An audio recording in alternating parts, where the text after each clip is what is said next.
Bonjour, petit point sur les nouvelles recos prévention de la transmission des infections par voie respiratoire. Elles remplacent les précautions complémentaires gouttelettes et air. Prêt? C'est parti. Ce qui change en pratique, d'abord le vocabulaire. Bye bye précautions gouttelettes et air. On parle de précautions respiratoires simples, renforcées et maximales. Les pratiques dans les services et la mise en place d'un carnet sanitaire de l'air pour les services techniques.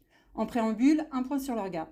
Qui peut décider de la mise en place des précautions respiratoires? Bien sûr, l'équipe prenant en charge le patient. On parle ici de l'équipe médicale, mais aussi de l'équipe infirmière. Et le service d'épidémiologie et hygiène hospitalière.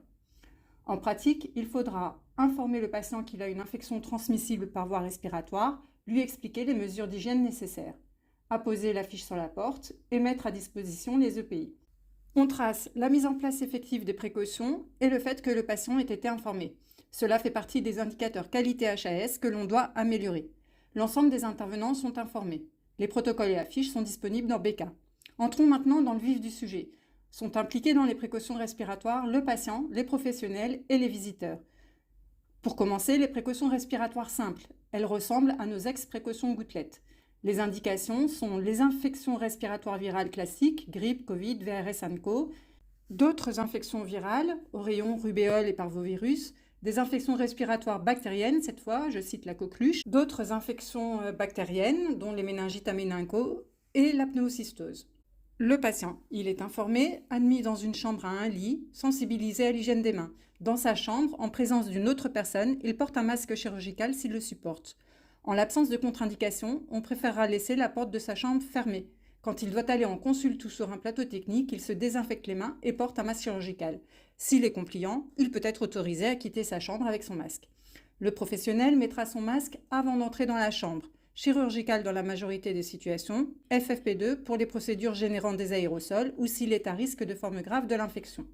Dans la chambre, il porte le masque et n'oublie pas les précautions standards qui contribuent à la prévention de la transmission. Une fois sorti, il peut enlever son masque. Enfin, le visiteur met un masque chirurgical avant d'entrer, le garde pendant toute sa visite et l'enlève une fois sorti de la chambre. Il est incité à pratiquer une hygiène des mains et ne porte ni gants ni tablier plastique. Les précautions respiratoires simples, ce sont quasi nos anciennes précautions gouttelettes. On répète les changements. Le masque est mis avant d'entrer dans la chambre et retiré après en être sorti. Les professionnels à risque de forme grave d'infection portent le masque FFP2 s'ils le supportent. De préférence, la porte de la chambre est fermée. Enfin, le tablier plastique n'est plus systématique pour les virus respi. Pour les infections pulmonaires à staph doré résistants ou producteurs de leucocéline de Panton-Valentine, et pour les infections à streptoa, on associe précautions respiratoires simples et contact. Pour le patient, ça ne change rien, masque et hygiène des mains. Les professionnels appliquent les précautions respiratoires simples et protègent leur tenue en cas de contact rapproché avec le patient et son environnement, c'est la seule différence. Pour les visiteurs, masque et hygiène des mains. Passons aux précautions respiratoires renforcées, qui ressemblent à nos anciennes précautions R. 2 indications, tuberculose pulmonaire et rougeole.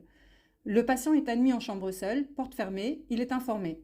S'il le peut, il porte un masque chirurgical en présence d'une autre personne dans sa chambre. La chambre sera aérée régulièrement s'il n'y a pas de traitement d'air. Il porte un masque hors de sa chambre, masque FFP2, c'est la nouveauté. Les professionnels et visiteurs portent un masque FFP2 quand ils sont dans la chambre. Ah oui, précision. Le port du masque est nécessaire pour toute personne entrant dans la chambre en l'absence du patient dans les 10 minutes qui suivent son départ en cas de traitement d'air, 40 minutes si la chambre peut être aérée et 2 heures sinon. Pour terminer, pour la varicelle, le zonage généralisé ou de l'immunodéprimé, on associe précautions respiratoires renforcées et précautions contact. Les précautions maximales, c'est pour la tuberculose multirésistante. En pratique, elles correspondent aux précautions respiratoires renforcées et à la limitation au strict nécessaire des professionnels intervenant auprès du patient. Nous avons pris le parti de ne pas faire une précaution supplémentaire, mais de le préciser dans les précautions respiratoires renforcées. Voilà, vous savez l'essentiel. À bientôt!